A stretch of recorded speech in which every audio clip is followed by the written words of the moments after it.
Today is Friday, April 9th. Welcome to this edition of Nevada County Now. Today's episode, we're talking first vaccine, Firewise Communities, lessons learned, and more. This episode is brought to you in part by Stifel Financial, and also the generous donations of viewers like you. Thank you.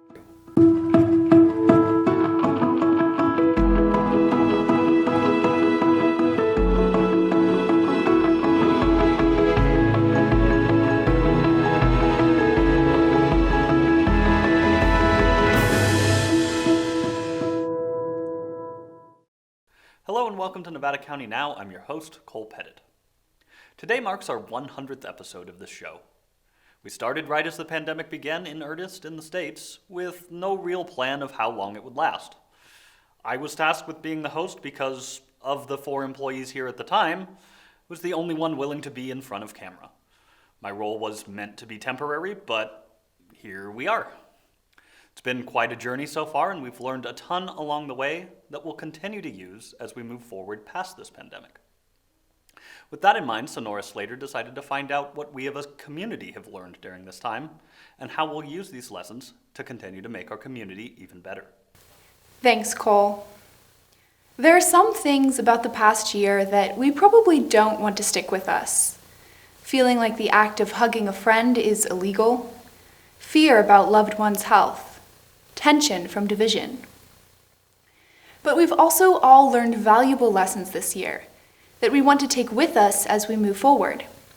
For me, some of those lessons were finding the perfect angle to aim my camera screen so that I could scroll through Instagram while looking like I was paying attention to a Zoom call, learning how to operate Netflix Party, and truly valuing the opportunity to be with my friends and family in real time, face to face.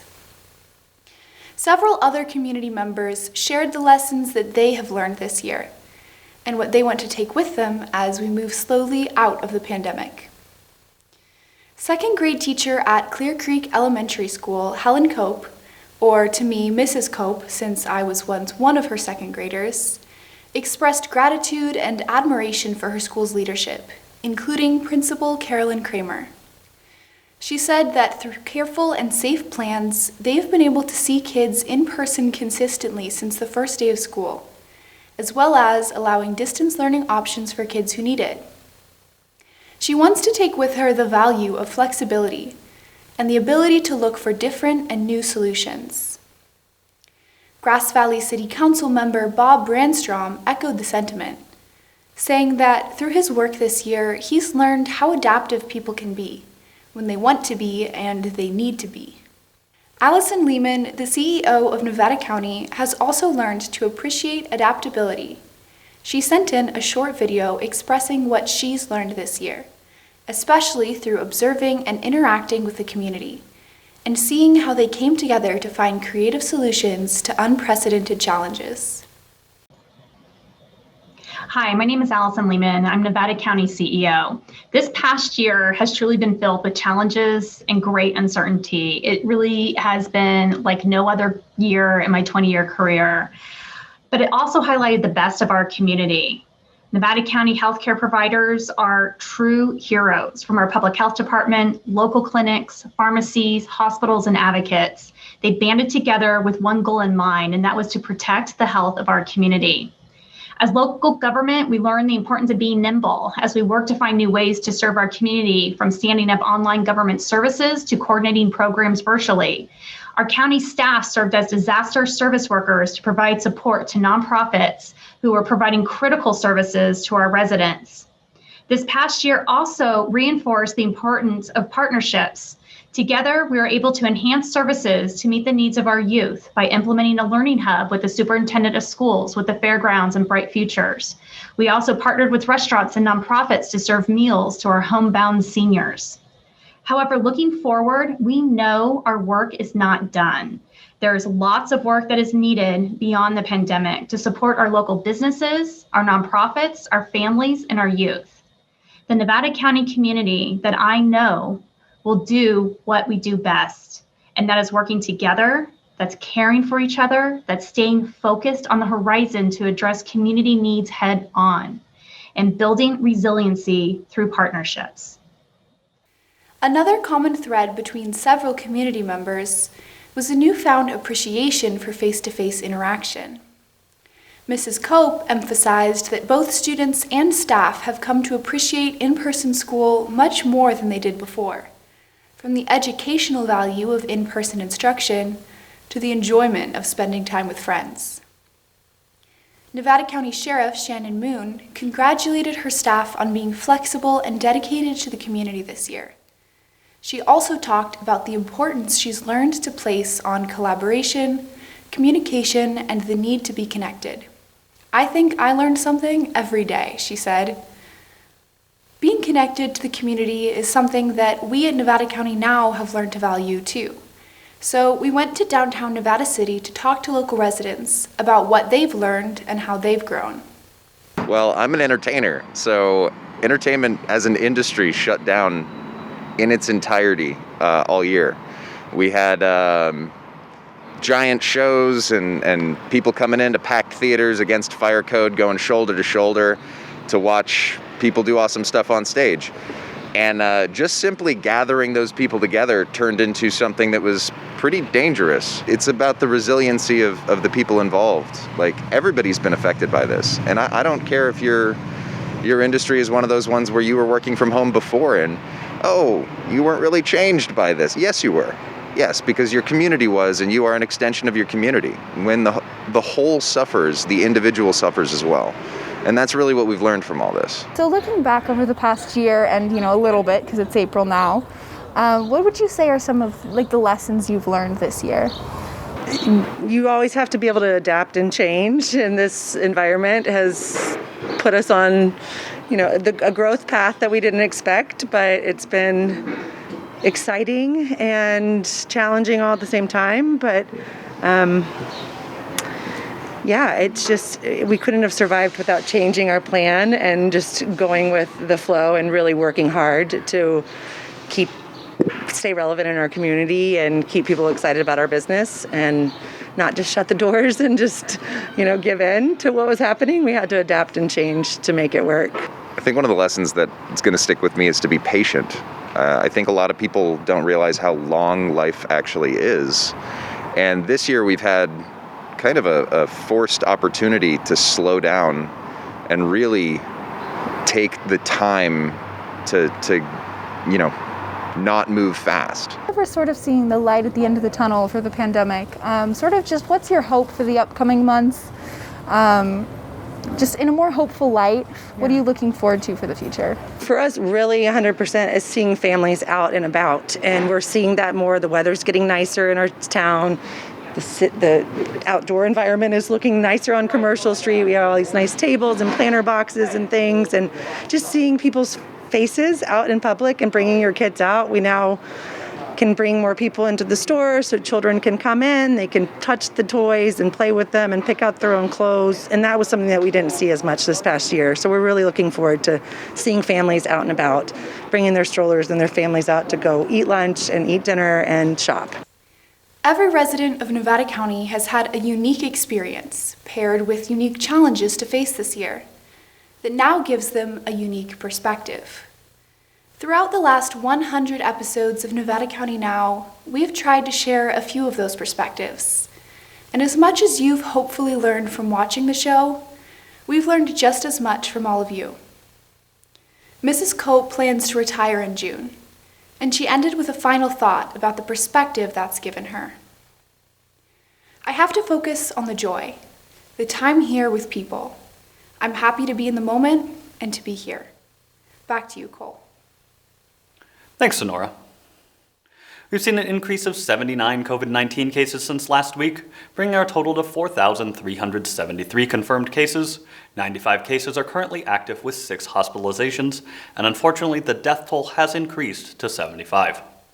According to the state's data, our adjusted case rate almost doubled to 12.7, and our test positivity rate jumped as well to 4.3%.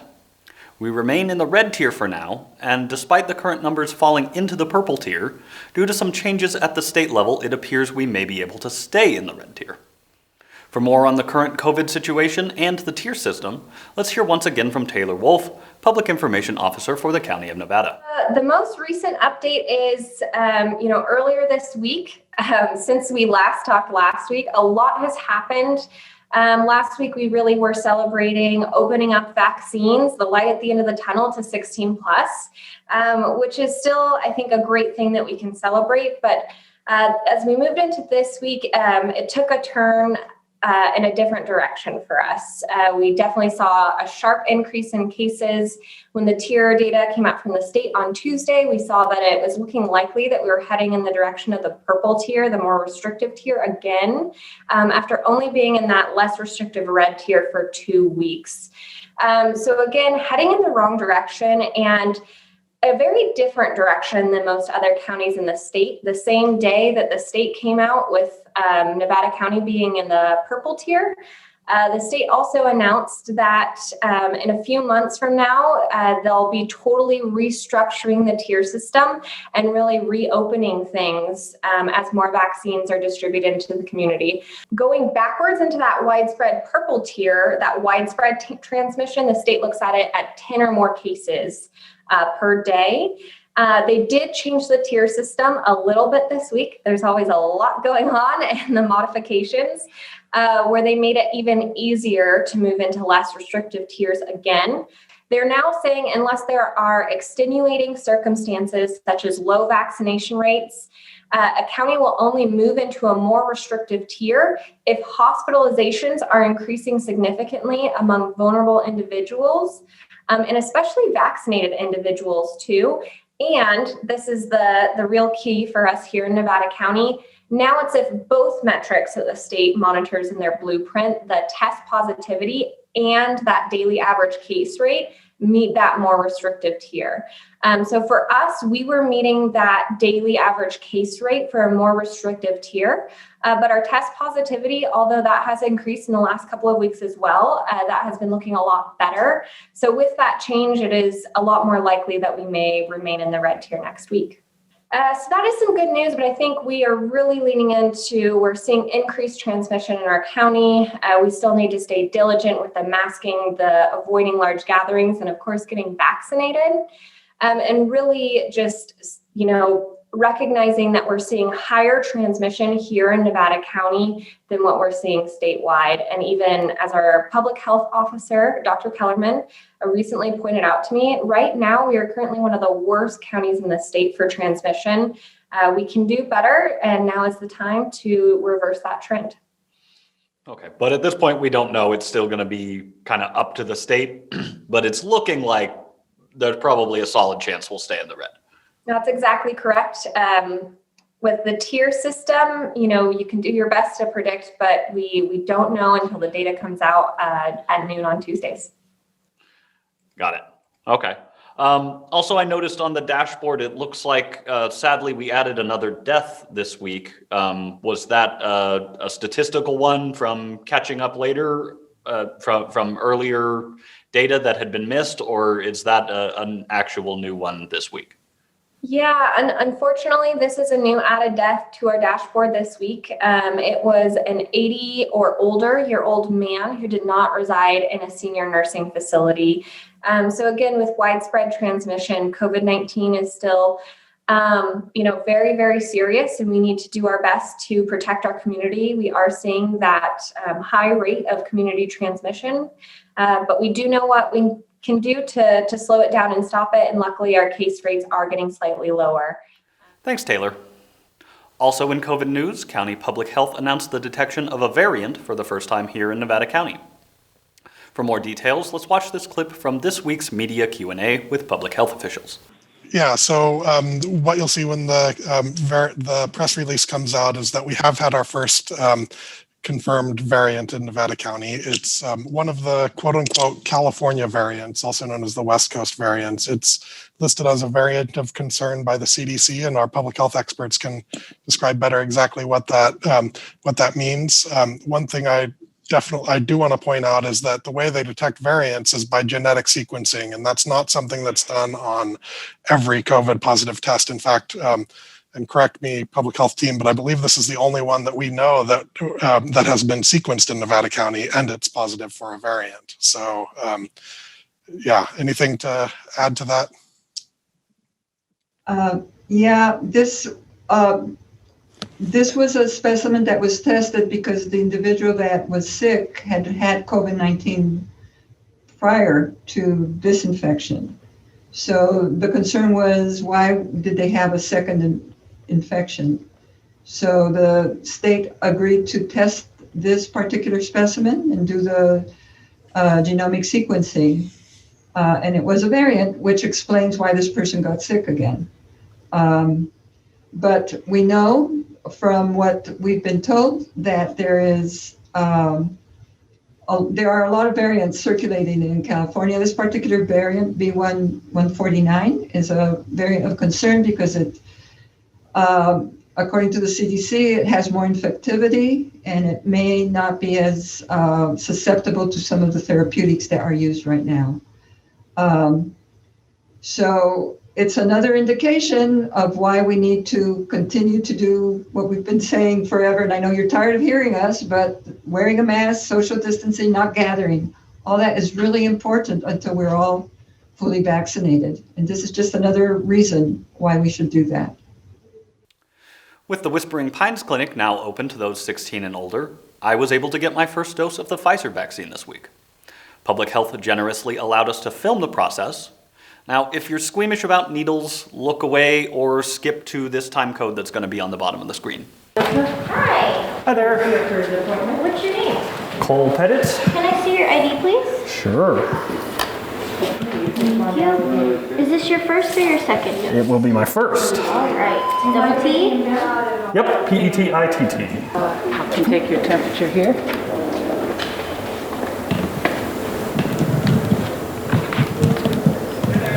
All right, perfect. Cool.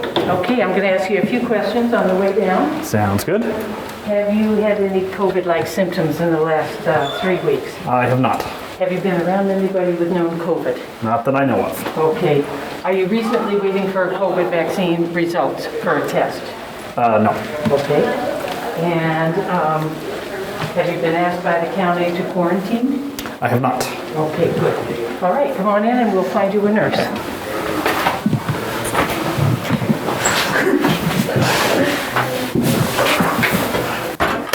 All right. Whoops, excuse me. Let me just get behind my desk. All right. Is this your first or second dose? My first one. First? Okay. Okay. And I'm just going to ask you some personal questions. Is that okay? Mm-hmm. All right. The disclosure statement pretty much states you can have an allergic reaction to the vaccine, but it is rare. Signs and symptoms to watch out for: shortness of breath, wheezing, paleness, weakness. If you experience any of these symptoms and you're not here, just make sure you go to the doctor, go to the hospital, or you call 911, okay? All right. All right. And which arm do you prefer? Let's do the left one. Left? Okay. I mean, I can't say as I'm like the biggest fan of needles or getting jabbed in the arm, but I don't think anybody's like stoked about it. So this is probably like the best version of that you could get. So.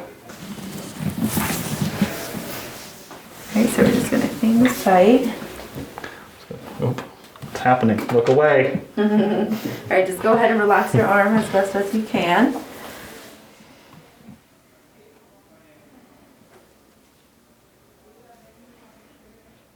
Doing okay?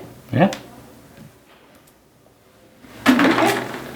That's it. That's it. That is it. That's nothing. Barely even felt it. Good.